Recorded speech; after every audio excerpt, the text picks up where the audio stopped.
today based in Social Studies 2-1. We are now on Module 7 entitled Environment and Development Discourse.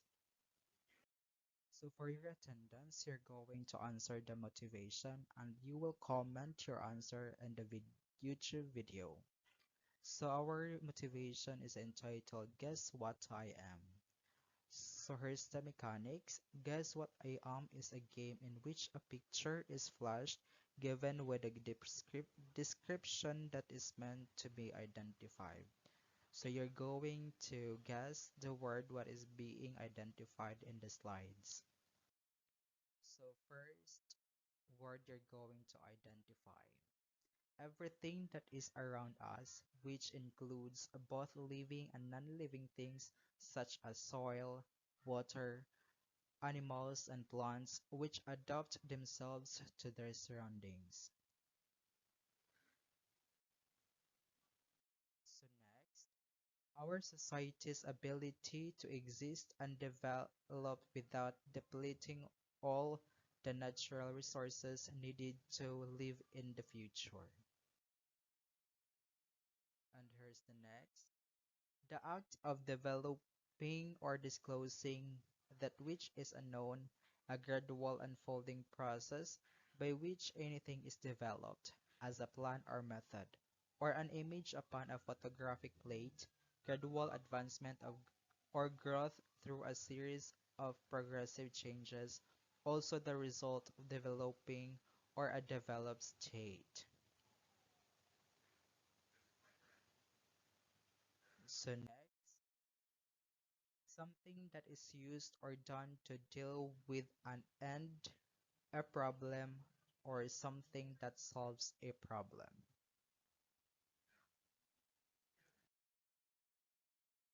So that's all. So for our learning objectives, we have here first, identify what is environmental discourse and development discourse. Present real-world solutions for environmental changes and appreciate the significance of knowing the relationship between environmental discourse and sustainable development. And lastly, you're going to create a quatrain poem signifying the environmental challenges, problems, and ideal solutions. And we were going to achieve all these learning objectives with the help of your cooperations. So a discourse can be identified an ensemble of ideas, concepts, and categorizations that are produced, reproduced, and transformed in a particular set of practices, and through which meaning is given to physical and social realities. When we talk about discourse, it is referred to a shared way of people to understand the world around them. This is done through how we interpret the world around us little by little and piece them all together to make a big story. So environmental discourses are frameworks of meanings about the biogeophysical world and its natural and social qualities. According to Dreizik in 1997, it is the way we construct, interpret, discuss, and analyze environmental problems. So development discourse also refers to the process of articulating knowledge and power through which particular concepts, theories, and practices for social change are created and reproduced, according to Escobar in 1995 and Crush in 1996. So, hello everyone, and now let us tackle the different types of developmental theory.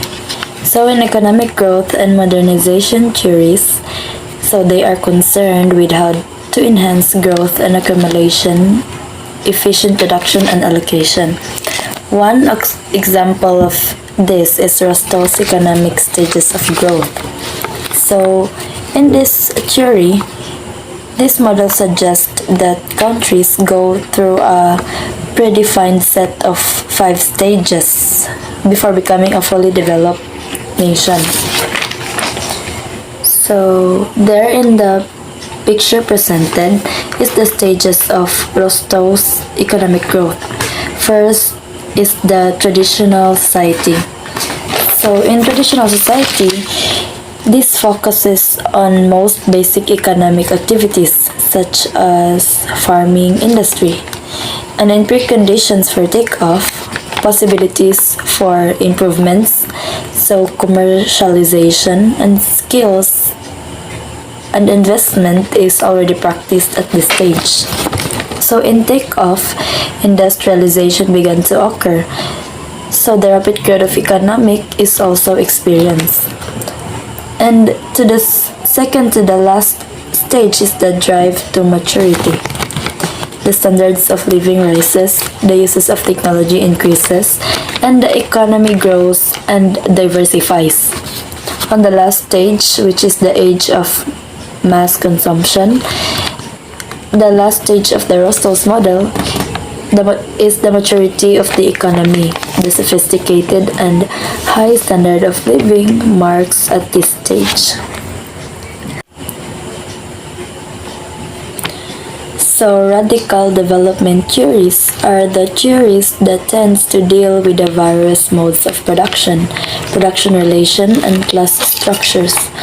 One theory of this is the historical materialism by Karl Marx. So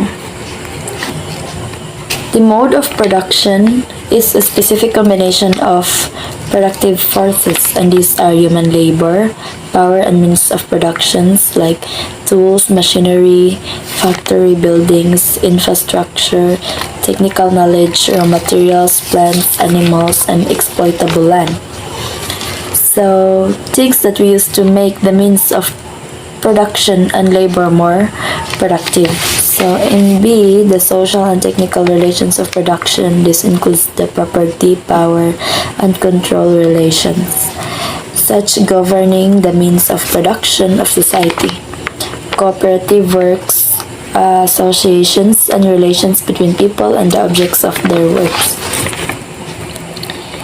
So in the world system theory, world system theories are unequal exchange between center and periphery, ensuring resources and decline of biodiversity. One good example of this theory is the developed world system theory. And this approach suggested that there is a world economic system in which some benefits and some countries are exploited. So by Immanuel Wallerstein, developed world system theory and its three level of hierarchy is the core, periphery, and semi-periphery. The journey towards development is not always perfect. There are indeed obstacles in achieving development. So we have here the major forms of environmental challenges to development. First, we have global warming. The emission of greenhouse gases due to human activity causes global warming, which in turn causes an increase in temperature, then leads to rising sea levels, melting of polar ice caps, flash floods, and desertification. So we all know global warming is the gradual increase of the Earth's surface temperature. Global warming caused from the emission of greenhouse gases like carbon dioxide, nitrogen oxide, methane, and so on, which in turn leads to rising sea levels, the melting of polar ice caps, flash floods, and desertification. Next, we have deforestation.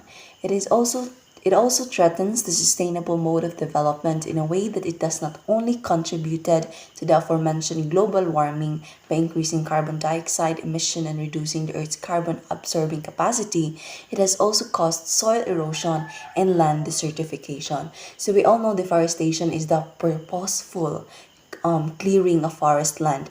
So it does not only contribute to global warming but also to soil erosion and land desertification. So it causes soil to erode, um, because since land is exposed, it is easily kind of washed off and vulnerable to being wasted. Next, we have harmful chemicals. Huge amount of harmful chemicals are emitted into the air that are directly detrimental to human health and thus to sustainability. So harmful chemicals or toxic chemicals can harm us when they enter or make contact to our body. They can grave damage to our human health, genetic structures, and the environment. So some harmful chemicals are pesticide chemicals, methane, lead, asbestos, and so on. Next, we have depletion of the Earth's ozone layer. This is caused by the emission of chlorine and bromine. So when bromine and chlorine atoms came into contact with the ozone in stratosphere, they destroy ozone molecules. So imagine one chlorine atom can destroy 100,000 ozone molecule. So ozone can be destroyed more quickly than it is naturally created. So pag nawala ang ozone layer, it can cause more UV rays or UV radiation reach the Earth's surface, which can lead to skin cancer, weakened immune system. Next, we have depletion of non-renewable natural resources.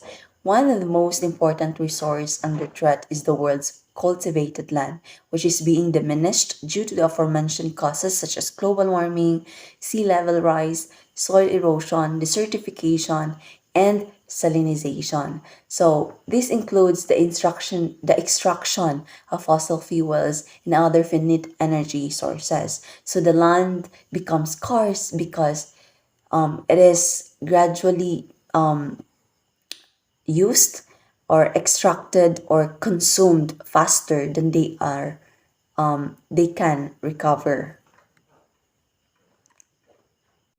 Next, we have pollution of the air, water, and soil caused by toxins such as plastics, heavy metals, and nitrates, caused by factors such as toxins and gases released by factories, combustion of fossil fuels, acid rain, oil spill, and industrial waste. So, very common pollution of the air, the contamination of air, or the presence of toxic chemicals in the atmosphere.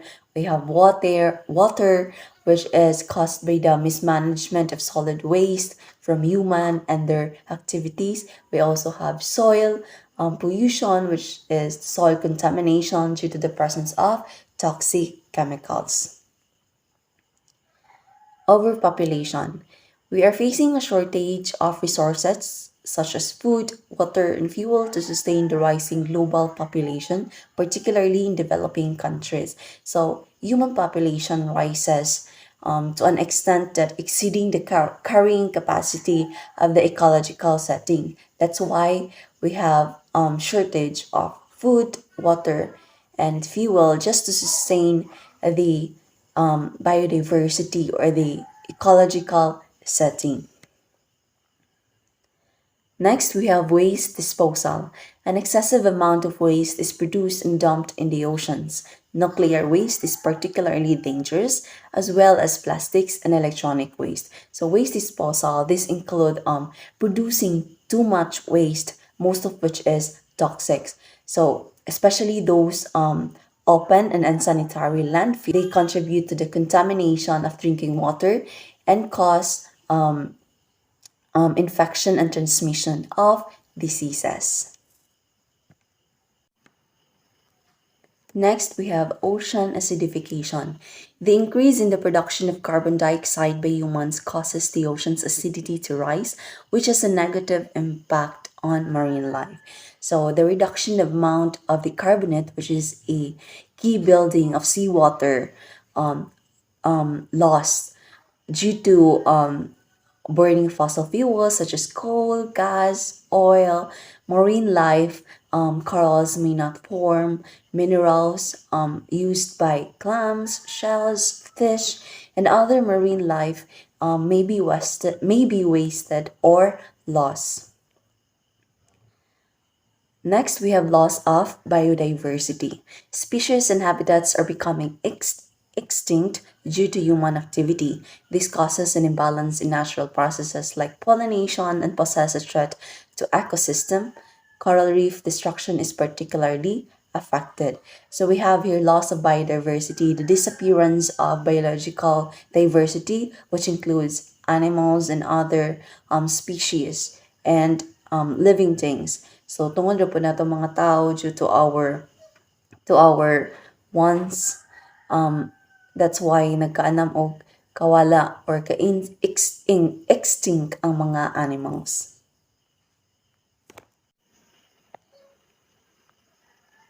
Next, we have acid rain. Pollutants in the atmosphere such as sulfur dioxide and nitrogen oxide causes acid rain, which has negative consequences for humans, wildlife, and aquatic species. So this results when sulfur dioxide and nitrogen oxides are emitted into the atmosphere and transported by wind and rain currents. So acid rain can be extremely harmful to forest land. The nutrients of the trees may dissolve. The nutrients that the trees need to build or to be healthy may dissolve. And also, it can also affect us humans, which is very toxic and harmful to our health. Next, we have health issues. Lack of clean water is one of the leading environmental problems currently. Pollutants in the air also cause issues such as respiratory disease and cardiovascular disease. So, diseases and conditions that impact entire population. So, we have cardiovascular diseases like stroke, coronary heart disease, heart failure, heart attack, and we also have respiratory diseases such as asthma, lung cancer, pulmonary diseases, and pneumonia. So those are the major challenges of environmental challenges to development. And next are the solutions.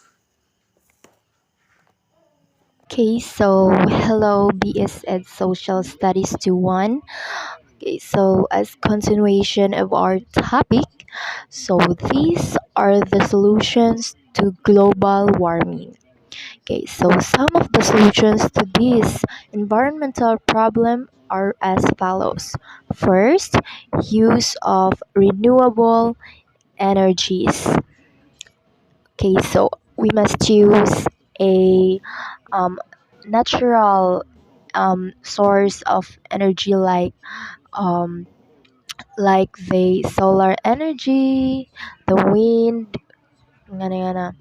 Then second is the energy and water efficiency, the sustainable transportation, the sustainable infrastructure, sustainable agriculture, and responsible consumption and recycling. So we as an individual, we must responsible for our daily um, actions to have a good impact in our environmental problem. Okay, so solution to deforestation. So first is the law and regulations. Okay, so we must obey or follow the um, law or rules that can protect our environment. Um, so we must have a or do a reforestation or plant more trees or like sensitization and educative campaign and reduce consumption in paper. Okay, so we must do good um, do good things that can have a good impact also in our society or in our environment. So Next is the solution for depletion of ozone layer. Okay, so first is avoid using ODS. So when we say ODS, it is a depleting sustainability. Um, Second is a minimize the use of vehicles. Okay, so to lessen the depletion of ozone layer, so we must minimize the use of vehicles because of the pollution.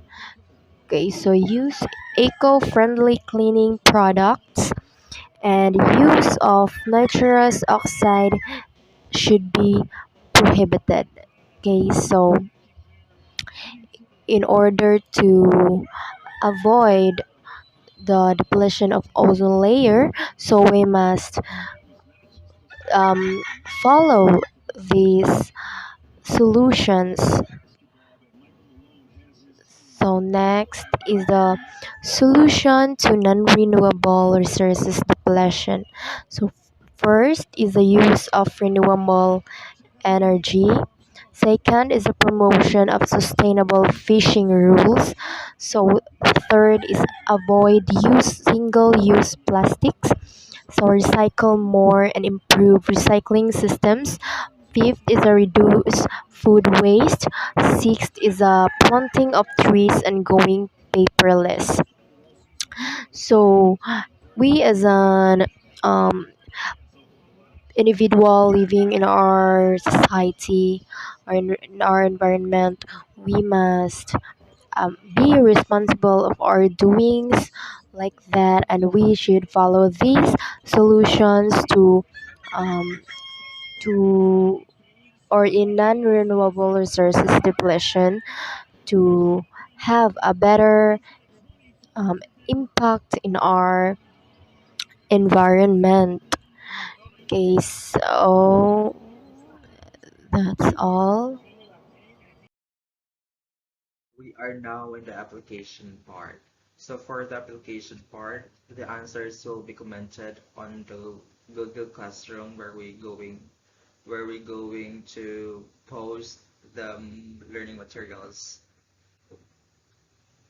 So for the first question, in your own words, why do you think environment and development discourses occur?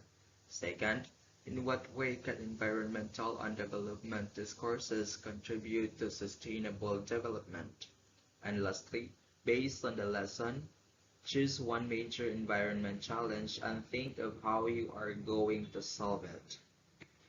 Again, the answers of the three questions will be commented on the Google Classroom. For the assessment, you're going to create a quatrain poem or four stanzas with four lines. In every stanza, it should have four lines, signifying and problems and your ideal solutions with a rhyme scheme of your choice. It could be encoded or handwritten rather, and strictly utilize English as the language of your poem. Please be guided by the given rubrics. So here's that would be the rubrics for your poem. You must read this before you're going to make a poem so that you'll be guided. Again, reminding you all that for the motivational part, you're going to comment the answers and the YouTube video in the comment section for your attendance. Thank you so much, everyone, for your time and listening to our report. So we are Group 7 with the members of Julian Buslon, yours truly, Maria Jemina Lambon, and Carla May Pelonco. Once again, thank you so much for listening, everyone.